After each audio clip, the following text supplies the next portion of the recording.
All right, and we are live with episode 20, episode 20 of a podcast for all seasons.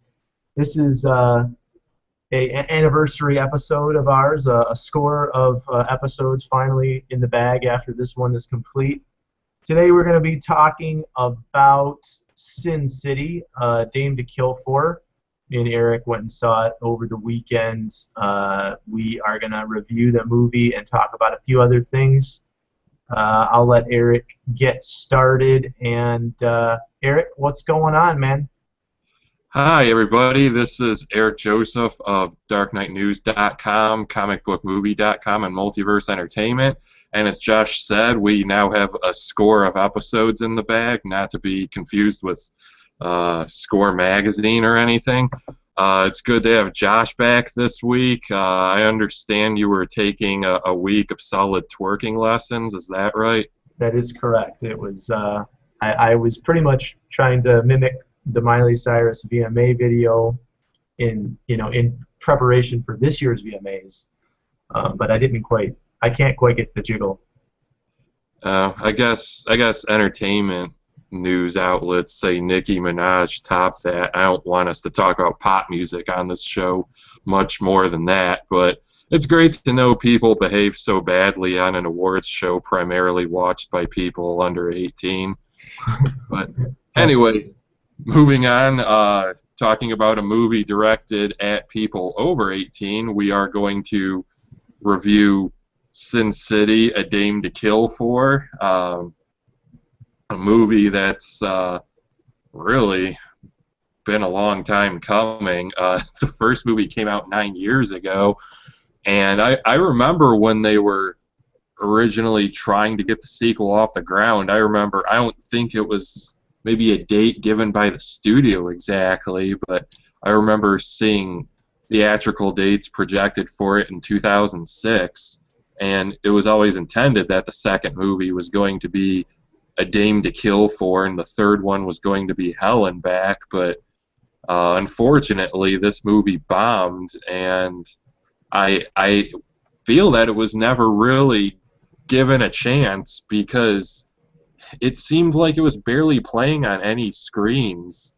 And I mean, how could you even consider it to even have a chance at being successful? I don't know what the studio was thinking. Or maybe it was theater owners, but the first one was decently successful. This one cost more money to make, but maybe some DVD sales will recoup the loss down the line, but I really wanted to see a Hell and Back movie down the road, and I just feel like it's never going to happen now, and certainly there is enough material if they wanted to do possibly a Sin City 4, because you have Family Values, which was a bit of a shorter book, and then you have the short stories that were in the 6th volume. But to make a point before I go more into my review for this, the first movie was probably as an accurate of a comic book adaptation to screen you could ever get. Basically, if you saw this first Sin City movie, you read 3 of the graphic novels, and of course the ones adapted in the first movie were The Hard Goodbye, Big Fat Kill, and That Yellow Bastard, with The Customer Is Always Right short story as a wraparound. Now this one was primarily A Dame to Kill For, as the title suggests, and if you saw this movie, you read A Dame to Kill For. It was that accurate. It's been years since I read the graphic novel, but as I was watching the film, everything came back to me, all the major plot points and a few small details here and there. And then, of course, we had the original material with JGL's character, John, I believe his name was, and Nancy Callahan, played by Jessica Alba. I really liked this movie. I don't think I liked it as much as the first one because, based on the pure fact, the first movie was 3 great stories in one film. So how could you go wrong? And it was just cut well all together. And we're talking the theatrical cut. I, of course, also own the extended cut, which you can view as 4 separate shorter films on that specific disc with added scenes, so it's even more like the graphic novels. And I wonder if maybe they'll give the A Dame to Kill For DVD the treatment, but they don't tend to do souped up editions for movies that don't do well unless it's in a specific territory, such as Silent Hill Revelation bombed in the United States, but it did rather well in France, so France was the one that got the Blu-ray with the deleted scenes, extra features. I believe they got a Pyramid Head figurine with it too. So, yeah. But everything makes its way online, though, not to advocate piracy. But, yeah, the A Dame to Kill For portion of the movie I really did enjoy, and granted, I haven't read these books in a long time, but A Dame to Kill For was one of my favorites. My others, of course, being The Hard Goodbye and Helen Back.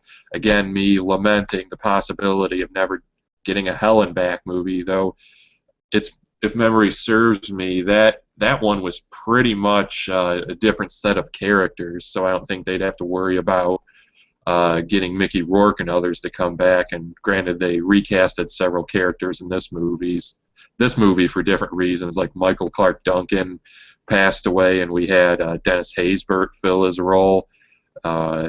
We had Josh Brolin replace Clive Owen as Dwight, but that was completely necessary because this takes place before the big fat kill. And so therefore, Dwight had a different face, though at one point you see him with plastic surgery and they had him look a bit like Clive Owen. And there was Devon Aoki, the original Miho, got pregnant. And was it Jamie Chung, the girl they cast to replace her? I'm not remembering her name exactly, but that might be it. But they did get a lot of actors to come back, like Rosario Dawson, notable, Jessica Alba, of course, the ghost of John Hart again for some reason with Bruce Willis. Right. I'm glad Mickey Rourke came back because there was discussion that he possibly wouldn't do it. And, Sin City was the movie that relaunched his career, and you'd hope he would come back and honor this franchise. Like Will Smith won't do Independence Day 2, and that was the first Independence Day is pretty much the movie that launched his career on the big screen. So I'm not the biggest Independence Day fan, but I can understand people's complaints for him passing it up. Let's see, who was another big character come back? Oh, we had Powers Booth as Senator Rourke, of course. I really liked Eva Green as Ava Lord. She fit that persona well from the comic, A Dame to Kill For. You could understand why any man would go gaga over her, and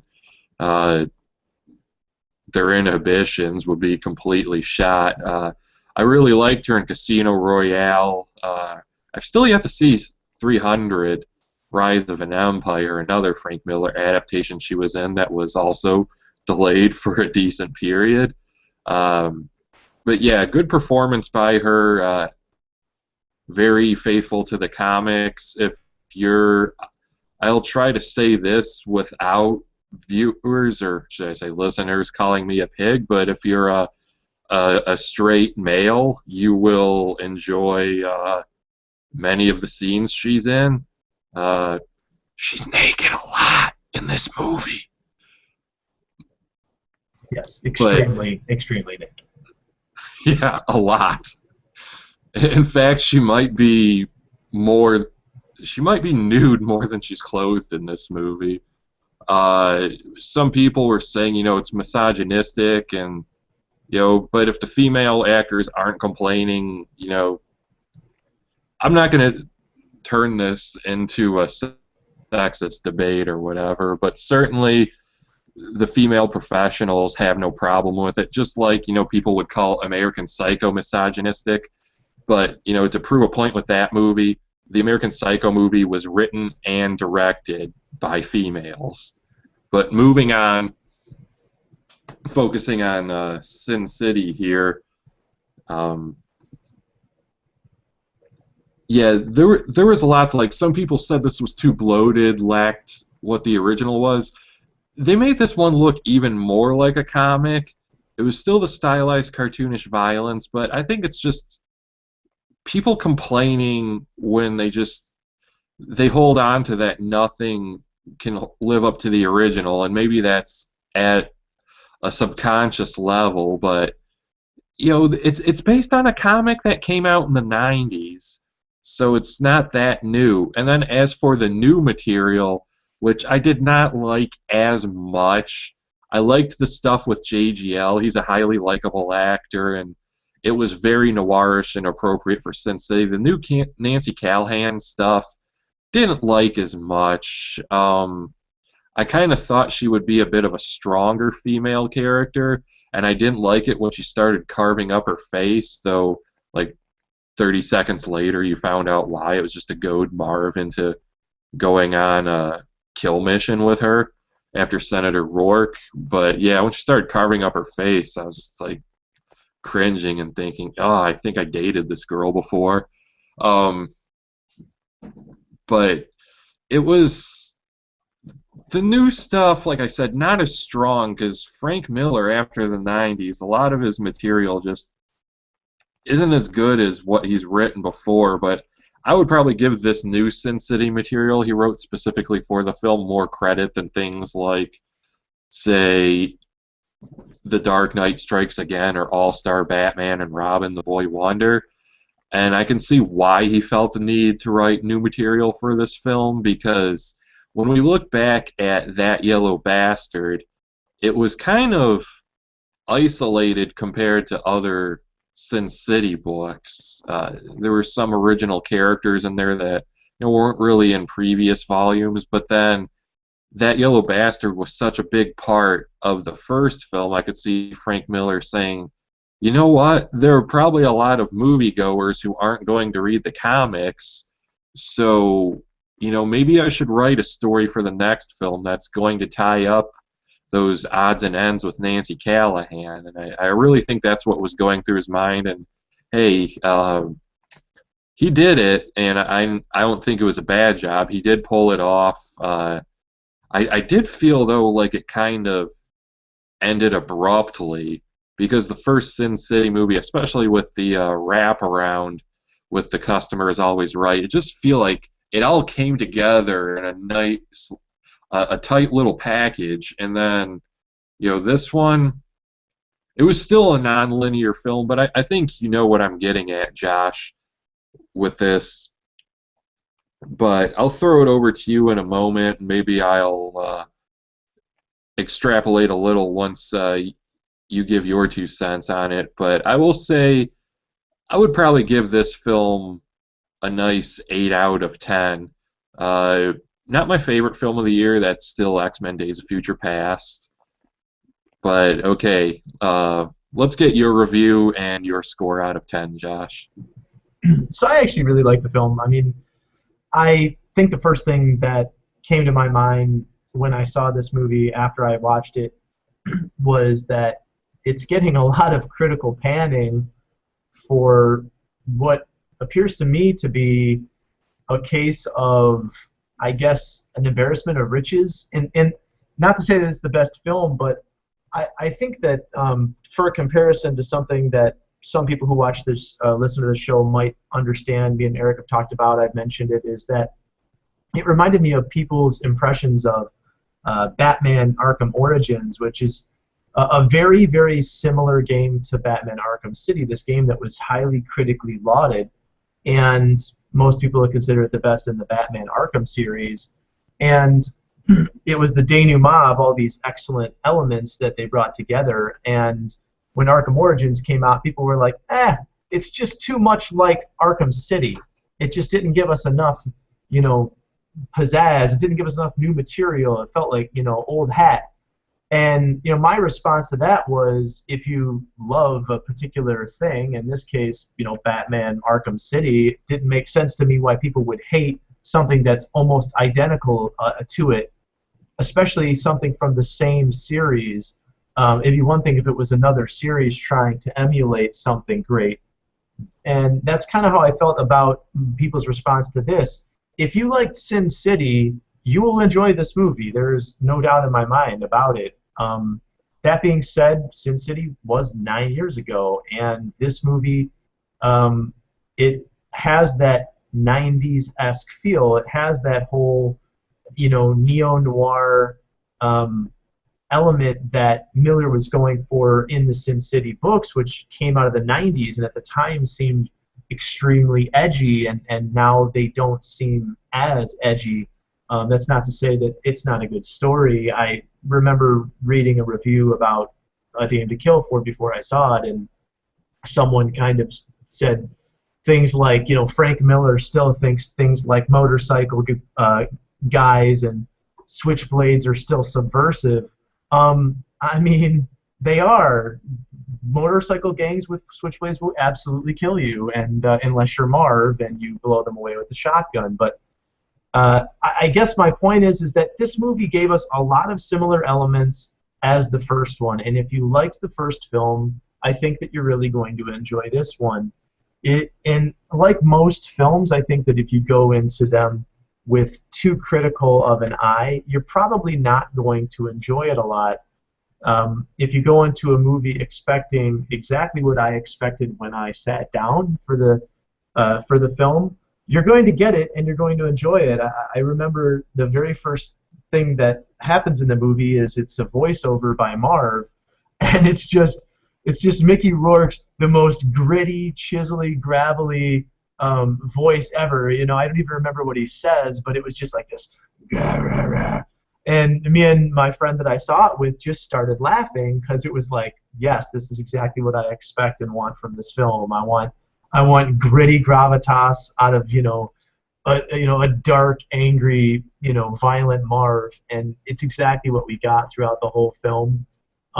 Another thing that I think is hilarious is the fact that the quote-unquote ugly, hideous Marv character played by Mickey Rourke in a ton of prosthetics is actually better looking than Mickey Rourke is in real life, which is something that I've said before with much humor, at least to myself. A guy in a bunch of prosthetics who says that no one can love this ugly face looks better than Mickey Rourke's real life ugly face. That is to say, he did a good job. But I enjoyed the movie quite a bit. I will agree with Eric in that there is a little bit of disconnect as far as some of the cohesion between the chapters, for lack of a better word. It doesn't have the same flow of the first one. It doesn't have the book-ended chapters like the first one. And so the acts sometimes feel a little bit disconjointed. But as far as the new material, as Eric said, I thought that Nancy's Last Dance, the final chapter, I get why he wrote it. Like Eric said, it's kind of to give Nancy her own nice little bookended story and wrap things up for her. I didn't think it was particularly strong, but if you want to see a whole lot of Marv being Marv, it's definitely enjoyable, and there's some other good elements to that. And The Long Bad Night, which was all of the Joseph Gordon-Levitt stuff, I thought was actually really, really enjoyable. Joseph Gordon-Levitt, he kind of played, it was Johnny. He plays this character, and I won't give away a plot element of who his character is, but was the JGL story, sorry to interrupt, was that from the 6th volume, now that I think about it, or was that just completely created for the film? It's been 9 years since I read the short story. We probably should have done a little bit more research on it before. It might be, I don't believe it's from some of the original material, but it might be pieced from it. I don't remember. Yeah, it has been like 12 years since I've read some of this material, maybe even longer. Yeah, the Nancy story's new for sure, but you got me thinking if the JGL stuff was a short story, but I don't think it is. But okay, sorry to interrupt. Continue. No, but that's fine. But what was it was an original story. I remember now reading about it that it was an original story directly written for A Dame to Kill For. I'm almost 100% certain on that. But by all means, correct us, anyone listening to the show. But I like the fact that he's first thing. It's the movie has again that noirish feel. It's kind of got that like the gritty underside of I guess a 50s, early 60s gritty, dirty city. It's kind of got that. I want to say, L.A. Confidential feel if it was a lot darker and a little bit more dirty. But he plays, this young gambler that can't lose, and he hits the jackpot, a couple different times on multiple slot machines, and then he decides to release his good luck against a Senator Rourke, played by Powers Booth, in this backroom poker game at the same club that Nancy dances at. And I thought it was a really, really enjoyable thing. I think that Joseph Gordon-Levitt fit right in to that universe. And again, I won't give away who his character is, but he is his character has a relation to one of the other major characters in that story that's been in the previous Sin City, and it made a whole lot of sense. And it was a beginning and bookend right after the Dame to Kill For chapter. Now that chapter was by far the strongest in the entire movie, and as far as Eva Green is concerned, her Ava Lord was very good. Josh Brolin's turn as Dwight McCarthy was also really, really good. Me and Eric were talking about the fact that they were talking about potentially casting him for Batman in the Batman Superman movie, and I just didn't quite see Brolin as a Bruce Wayne / Batman, but after seeing this movie, I could definitely see him as a gritty, dark Batman, which Eric pretty much agreed with. He could give off that impression of a dark, gritty, Frank Miller's The Dark Knight Returns Batman, which we know that movie's being influenced a lot by. But he did a really good job as Dwight McCarthy. It was a lot more of that deep, I guess, gravitas from that character. He's this guy who you get the impression, you understand that he's done some horrible things in his life, and he's now trying to kind of redeem himself from those horrible things, but knows that he's got this, as he says, this demon inside of him, that's wanting to come out. He wants to let loose, and so Ava Lord, Eva Green's character, she knows this and manipulates him to do her bidding. Eva Green was fantastic in this movie, and she's gotten quite a bit of critical praise in this movie, although the movie itself has not got a ton of critical praise. And she has also recently received praise for another Frank Miller adaptation, the 300 Rise of an Empire, which I did see, and she did a fantastic job. She's extremely convincing as a villain. She's also convincing as kind of a damsel in distress, as we've seen in not only kind of Casino Royale, but also in this movie, even though she's a temptress. But Eva Green, she's just absolutely just gorgeous, and she's extremely talented. And like Eric said, I mean, if you're a straight man, I'm not gonna lie, Eva Green, she was alone worth the price of admission. Just to see her scenes, she's not to be too much of a perv, but she's probably more often unclothed than she is clothed, and every single time she is on the screen, she is like sex incarnate, for lack of a better word. So it really works with the story actually, because it's this idea that she just seduces men to their own end, and not just a great one. Catwoman.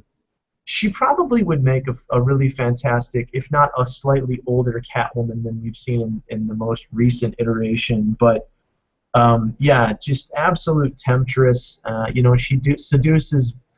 She seduces more than one character during that chapter of the movie, and it's kind of humorous to watch her just eat these men alive. And like Eric said, for those who think that it's misogynistic, if anything, I would say it's quite the opposite, because she is preying on the men and not the other way around. And although sometimes people can see women using sex in it as a weapon as misogynistic, I would argue that it's the opposite. In fact, that the idea that they're kind of overpowering men with the one thing that they control over men was quite anti-misogynistic. But I enjoyed the film quite a bit, and although it ended on a little bit of I don't want to say a sour note, the Nancy chapter, it was a nice wrap to her story.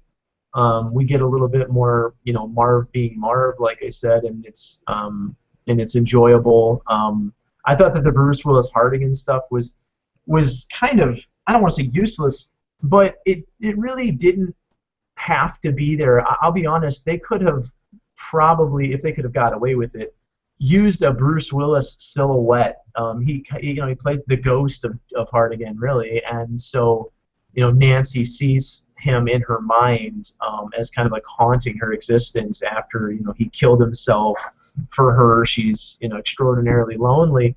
They honestly could have done with a silhouette of the image of Hartigan, Bruce Willis. I could even imagine stylized version, like a solid black on white with all of the kind of face lines and the familiar scar being done in a white, which they did something similar to that in certain shots with Marv, which looked like images directly out of Sin City comic book. Again, the movie's extraordinarily stylized, and that was one thing that I thought was funny that people were critical of, is that the movie is so highly stylized as to be almost a parody of a stylized movie, and it's kind of it's shown all of its stylistic tricks in the first few minutes. And I guess it's like when people are being hypercritical of the Expendables movies.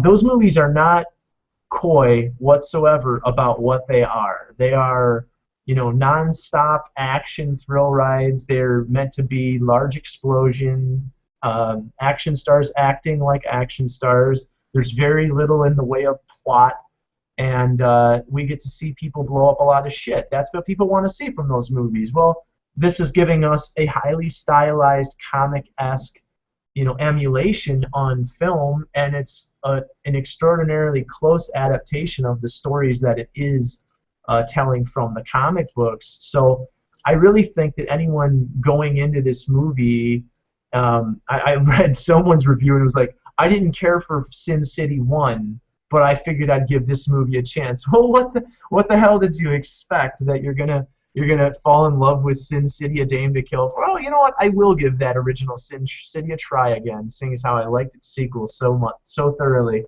I just think that was pretty funny. That if you don't like the first one, you're not gonna like this one. I'm pretty certain, unless you just want to watch the Abel Lord scenes. And if you did like the first one, you'll enjoy this one quite a bit. I would give it maybe a slightly lower rating than Eric. I'd say like maybe a 7.5 out of 10, maybe an 8 out of 10 at the highest. It's just an enjoyable movie to watch. I liked to see all of the parts that were, very much like a comic book. Marv being ludicrously, overpowering of his enemies, a seemingly bulletproof. Dwight takes several bullets and somehow miraculously lives. He's just, he's a gritty comic book character. But I mean, I think that we can all agree that. I'll say this. I think it was funny. It reminded me of an anecdote that someone had said about The Dark Knight Rises, and that people were like, "Oh, I didn't really care for the idea that Batman stopped being Batman, because the real Batman would never ever stop fighting." But in reality, if someone gets stabbed in the side by a knife and then gets it twisted in between the ribs, not only might they not go on being Batman, they're probably going to die very shortly thereafter. And that's a realistic take on a comic book film in the Dark Knight Rises or the Dark Knight trilogy as a whole. This is not anywhere near comic realism. It's comic fantasy and it's comic neo noir, and if that's something that you enjoy, you'll enjoy the movie. I do recommend seeing it if you like the first one, and if you didn't, yeah, don't bother. Don't waste your money. It'll probably be on DVD quite quickly because yes, it absolutely bombed at the box office. I think it's made something like 12 million of its projected 40 to 60 million dollar budget.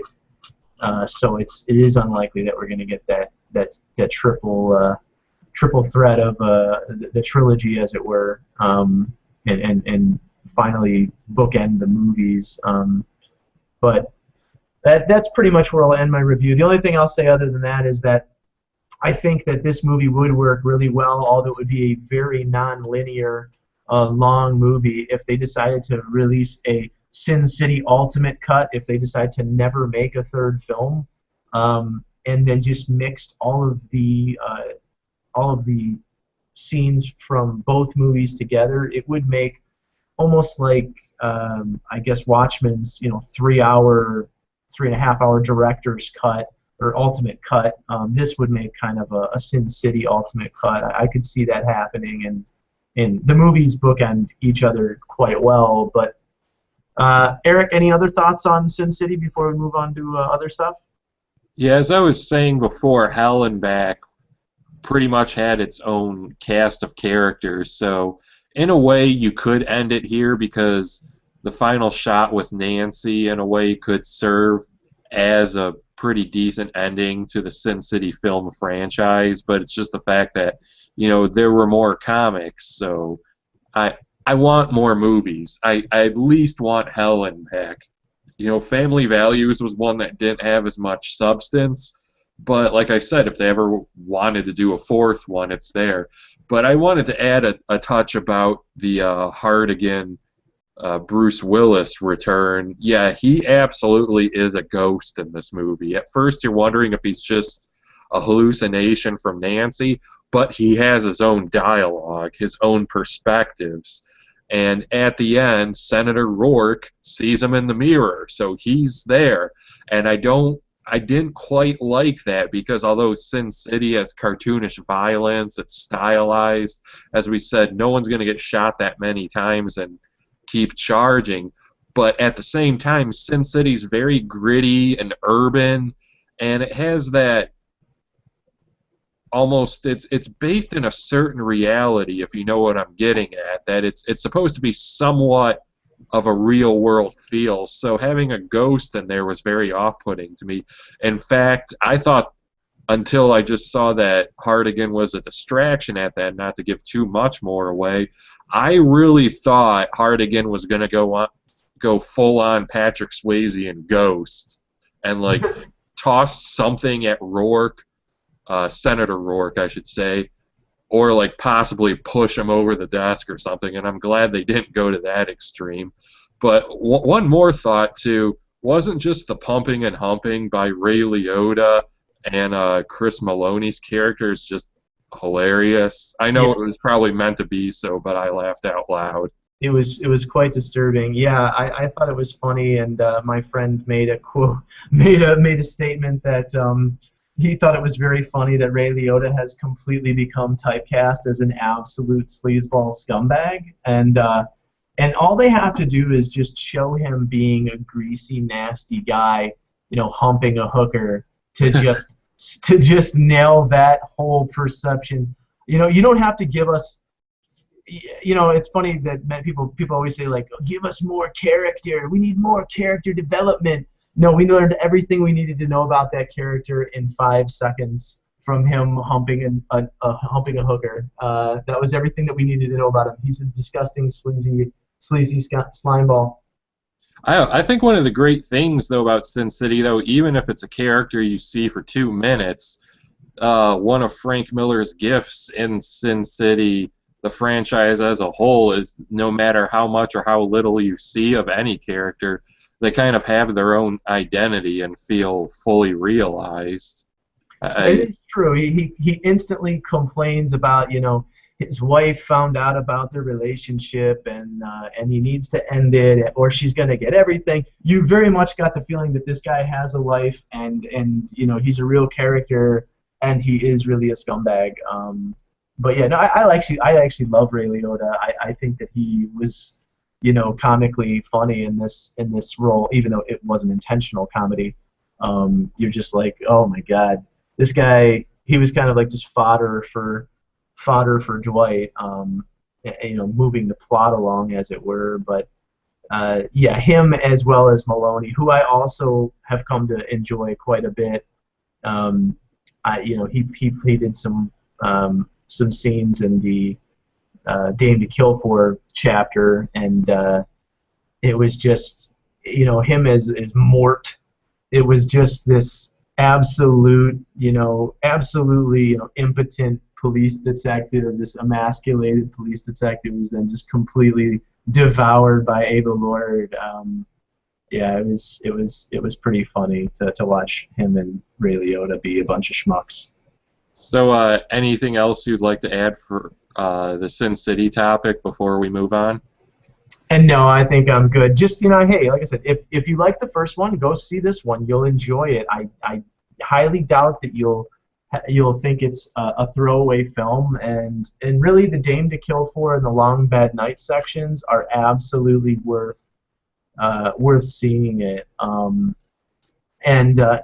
be honest, the first chapter, Just Another Saturday Night, it's just like this tiny little blip on the screen, but it's pretty funny. If you like Marv's character, Marv being Marv, it's pretty much just a bunch of that for the first few minutes. But yeah, the Long Bad Night, Joseph Gordon-Levitt stuff, and the Dame to Kill For chapters were absolutely worth the price of admission.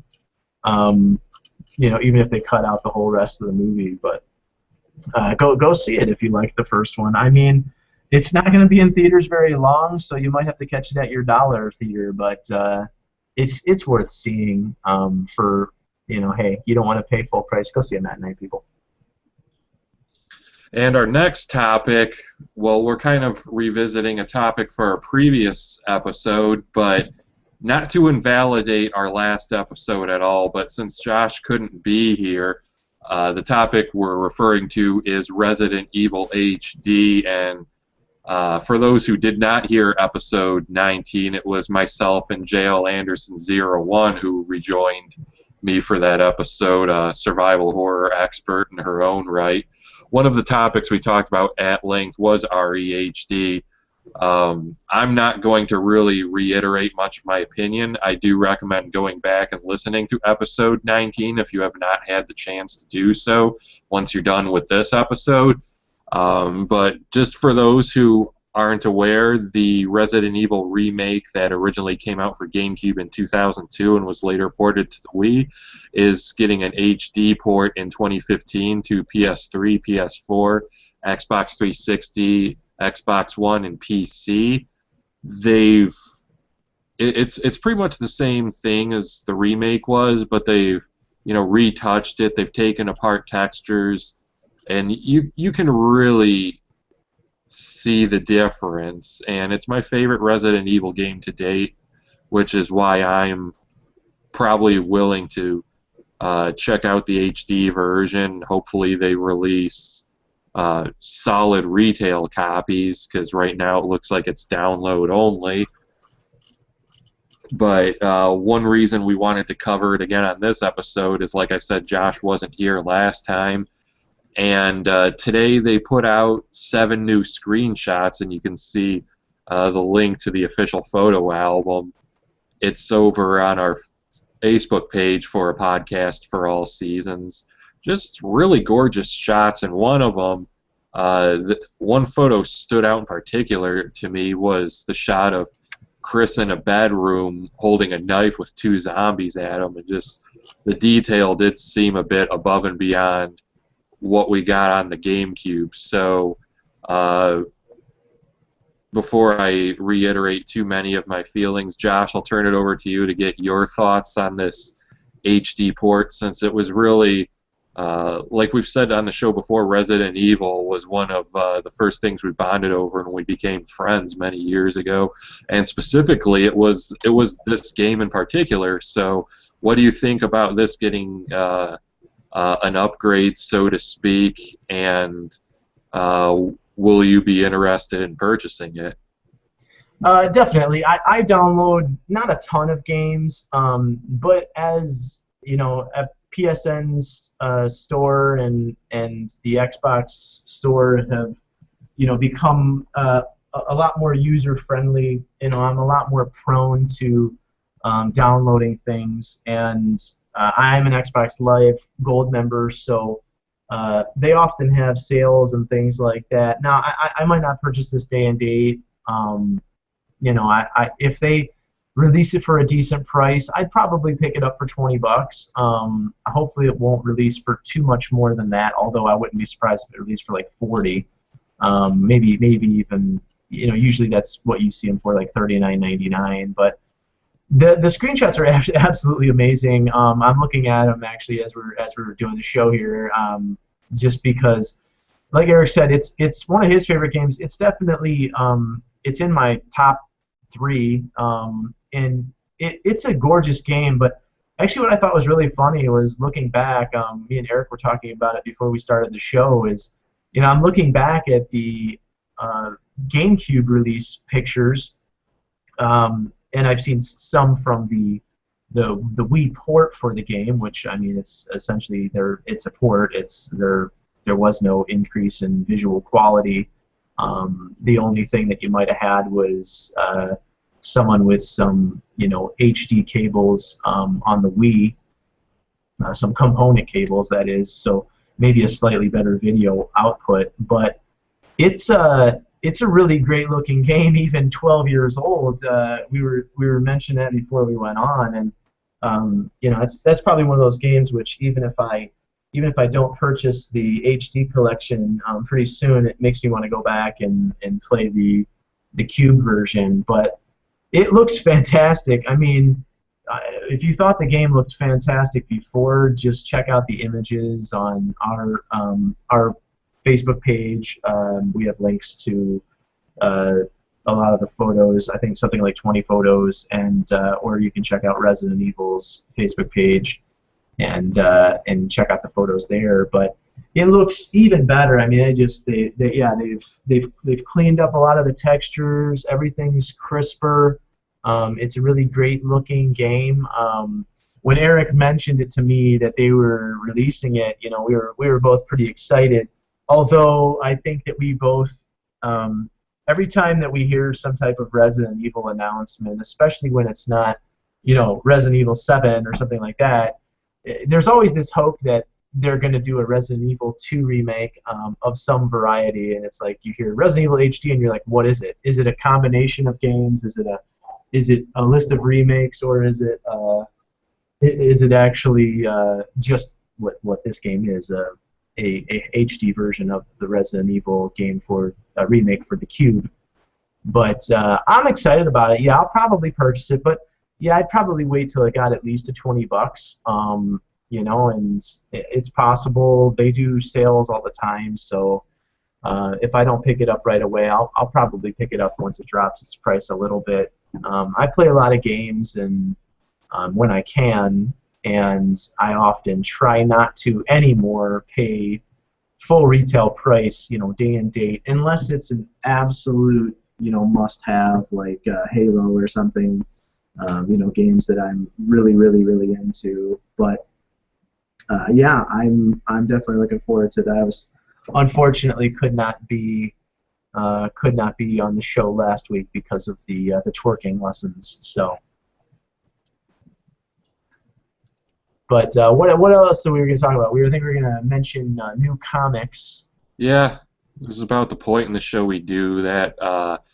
I guess we won't talk too long, especially since I haven't had a chance to drop by the shop. I know it's New Comic Wednesday. Maybe I'll go like Friday or something. The only thing I marked down on my poll list this week so far was Batman Eternal number 21. As I've said on the show before, That's not a title I'm able to keep up with week to week, but Jason Fabok's drawing this issue, and anytime he draws an issue, it's a must-buy for me. The guy's a beast with his pencil. I mean, I keep saying it, and I will always reiterate, Fabok draws the best Batman in the business today. And not only that, I think they've said something to the effect before that when Fabok draws an issue, it's going to be when something important happens. So that's definitely another reason why it's a must-buy. And then Alex Garner did some beautiful covers this month as well. Fabok, though, is doing covers for September issues of Batman Eternal, and I will at least be picking up Batman Eternal number 25 next month because it looks like Hush is returning. We don't know if he's the big villain in Batman Eternal, but he is really a big picture type villain, and there's some kind of big picture type villain behind the scenes in this. But part of me thinks it's not Hush because I think there's going to be an even bigger reveal. But I did an article about this on DarkKnightNews.com yesterday, so if you want to read a little bit more about the possibility of Hush returning, because it really does look like him, check out my article over there by all means. And then on the topic of Fabok, he is drawing 3 issues of Batman Eternal in November, so looks like I'm going to have 3 must-buys that month as well. On the review side of things, nothing from me this week as of yet. I really don't think DC is going to be sending me anything this week. It probably would have gotten here by now. It's a possibility I might get something from Archie still. I'm not quite sure. I'm guessing if they send me anything, it would probably be Mega Man, because Dawn of X concludes this week. And if they do, anytime I get a physical copy of something in the mail, I guarantee I'll review it, because if anybody takes the time to put something in the mail and send it to me, I'm going to oblige them with a review. So if I do review something from Archie, just keep up with the review section over at comicbookmovie.com, and of course it will be linked on the Podcast for All Seasons Facebook page. But yeah, like I said, not too much for me to say about new comics this week. Have you been able to stop by the shop at all, Josh? No, it's actually kind of a big week as far as like the amount of books, because a lot of the monthlies that I collect are kind of all falling on the same day. Aquaman, Flash, and Superman 34, all issues 34 are coming out. I might pick up Secret Origins, which I've read a few issues of that, and it has been a pretty enjoyable read if you like reading character origin stories and things like that. I'll pick up Batman Eternal number 21 as well. But I will say one thing. I've read maybe the first, I want to say 10, 12 issues of it, and I have collected them digitally, although I've kind of fallen off reading it. But All-Star Western's final issue, number 34, is coming out this week. If people like Jonah Hex character, I mean, it's probably the last time you're going to read him for a while, outside of collected editions of that comic. Like I said, it's been kind of interesting. I mean, a lot of it, if people are just Batman universe fans, and what I mean by that is just things in the universe of Batman. It actually takes place in an old city Gotham, even though that's not really what people think of when they think of the Wild West. One of the very first story arcs of that took place in Gotham with an Arkham character in that. So it was kind of interesting to see some ties to the Batman universe in that comic book. And I've never been a huge Jonah Hex fan or anything like that, but it was actually a decent read. But obviously it hasn't continued to be a very successful comic, and hence they're finishing it with their final issue. Batman Superman number 13, I think, comes out as well. Yeah, number 13. I collect that book as well. I've actually been reading a lot of back issues. I had kind of let some of them sit by the wayside until Superman Doomed came out, and then they had a tie-in to there, so I kind of had to play catch-up, for Batman, Superman. I like to, kind of like television shows, I like to binge, so I've actually been going through, right now, oh geez, I think I'm reading back issues of, I've been reading some Game of Thrones, which was from last week's books, but back issues of, I think, The Adventures of Superman, which I've collected maybe, I want to say, a half dozen issues of that. It's not a continuity story, so I'm not as, hard up to collect every single issue in continuity, but it's also an expensive comic. It's like $4 for a disparate title. But Superman 34 is the big one. I mean, it's John Romita Jr. He's the big draw on that comic for a lot of people, because he's starting to do art for Superman finally, or for DC finally. But obviously, it's Jeff Johns. I mean, come on, baby, it's Jeff Johns, one of the best writers in all of comic books. But other than that, I don't plan on collecting much. I'm just looking at my list here. I don't see a ton of stuff. I do. Is it the final issue of? No, it's not the final issue of Original Sin. I think they're on 6 of 8. I haven't been following the series, but I know that they're making some pretty big strides over in Marvel City, as far as that's concerned. And another thing to be noted is, my God, they have. I know we've mentioned it before, but could that company have any more #1 issues of things?